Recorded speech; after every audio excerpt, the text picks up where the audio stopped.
Guys, habang nagpapahulas kami ng aming kinain, ay ito, ikot-ikot muna tayo dito sa kabayanan ng Boracay. Kanina nasa Dalampasigan kami, ngayon na nandito kami ay nasa nakasakay na kami ng motor. Ikot-ikot lang yan. Medyo ikot-ikot lang. Ganito lang din pala, parang Manila rin eh. Manila rin. Daming tao din pala rito. Pinuin mo yun. Ito yung mga view ng mamahalang bilihin dito, ginto. Enjoy lang natin. Pagbalik sa Manila, yung normal life tayo. Isang pinalipas na isang araw, dalawang araw, nakaka-enjoy naman. Great experience yung amin naranasan dito. Nasaan yung kasama natin? Wala na. Ito, Chef Romy. Hello!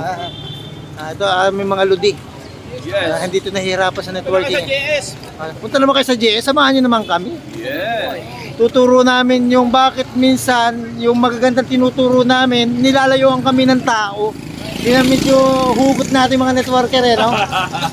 Maganda na may tinuturo namin, pero minsan pagkakakitaan, ituturo mo yung tamang technique, pero ang tingin nila, kami lang yayaman.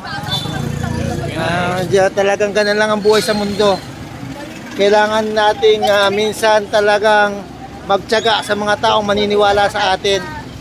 Alam ko pinagdadaanan ng lahat ng networker yan, hugot networker yan.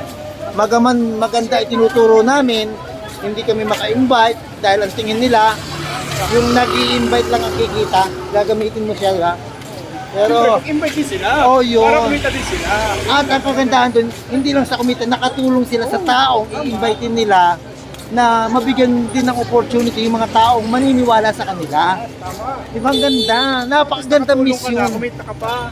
Yan minsan kaya minsan nag-iisip ako, bakit walang naniniwala sa akin? Talagang Iba yung isip ng tao. maraming gustong umasenso, Takot sumugal. takot sumugal. Pag tinuro mo yung gagawin, ayaw. Pero maraming gustong umasenso. Yun ang totoo. Gusto kumita pero tamad. Oo. At gustuin man, ayaw maglabas ng punan. Medyo ganun ang thinking ng mga Pilipino sa gawain networking, di ba? Chef Marvic, ano masasabi mo sa networking natin? Di ba? Napakaganda! Oh. At talagang kung masipag ka, ma-achieve mo yung gusto mo. Ito yung, kasi yung business na networking is kapag magaling kang mag-set goal na gusto mong abutin yun, doon palang yayaman ka na. Kasi bakit? Kahit di man tayo magaling sa pag-network, ang product natin mabilis i-venture. Yan. Kaya ito, medyo yung small group namin, narito yung iba na may kanya-kanyang gala na rito. Yung iba nasa staff na, yung mga pagod na. Pero kami ninjin muna namin kasi nandun namin yung balik ng aming service na 9 o'clock. Pipick-upin ulit kami dito sa bayanan ng Bora. Sakto lang pala dito. Dating lagi narinig ko lang, Boracay. Ano ba yan? Pagdating ko dito, Boracay, ginto pala talaga bilihin. Pero Bora talaga. Piliin dito, ginto. Mura din. Bura din. Mapapabura ka. Mapapabura ka talaga. Bura talaga. Mapabura ka talaga. May lang, nag-business tayo. Oo nga. Libre. Libre, Oo. yes. Ganda. Buti na lang libre. Libre ng company namin. So lang. Live. At burn. Ayan. Medyo ito, nagkakape na kami rito. Ano ba yan? Milk tea po, Milk tea. Oh, Pataba. pangag na, walang tulog. Kailangan natin ng matamis para tayo. Para magising. Ito lang kami, ito buhay networker. Talagang enjoy namin na may kanya-kanya lang kaming pangarap. Kaya kami narito pa rin at nagtutuloy-tuloy. Yun ang gusto namin makuha ninyo sa amin. Huwag nyo kaming katakutan. Ang ganda sa networking. Tutulungan. Yun. Kasi kung wala ka pagtulong sa kapwa mo, sino tutulong sa'yo? Yun ang pinakamagandang makukuha mo sa negosyong ganito. Tulungan at enjoy lang. Enjoy lang. Bubuhay tayo. Sana pagdating ko dyan sa Manila, ang dami nagpipip. Abs Edwin!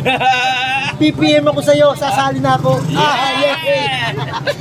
Pero mga kaibigan, talaga hindi ko kayo bibiguin pag kayo nag-PM sa amin. Kahit sino sa amin, mga kaibigan namin, kanya-kanya kami may kilala. Yes. Kanya-kanya lang kayong PM sa amin. Hindi namin kayo bibiguin na bigyan kayo ng learnings din. Hindi to hyping, wala to pagyayabang. Gusto namin lahat matulungan. Kaso nga lang, yung thinking ng tao ay iba ang tingin sa amin. Yan ang karaniwang hugot namin as networker. Tama.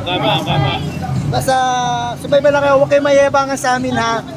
Bagamat lagi ako nag-YouTube, nag-video, talagang idinidiin ko, magandang ginagawa namin, kaya lagi kami nang i-inspire sa inyo. Hindi kaya, walang yabang-yabang dito. Pag ikaw ay ang thinking mo, nagne-negative ka sa amin, papalayo ka sa amin kaysa i-attract mo yung positive attitude na para ito'y magawa mo at sumama ka sa amin. Diba? Konting ano lang, twist ng mindset. Lahat tayo nagsisikap para sa ating pamilya, para tayo ay balang araw, tatanda tayo, manghihina tayo. Pero pag nakabuild ka ng maaga, ng tamang leader para sa iyo, gagaan ang business natin. Kasi itong business na ito ay ginagawa ng may pagtutulungan. Yes, tama yan. Okay, hanggang dito muna aking huling update ulit sa aking YouTube channel. At nawa, huwag nyo kakalimutan i-subscribe, i-follow, at mag-PM sa akin, mag-pay in na kayo. Yes. Bye!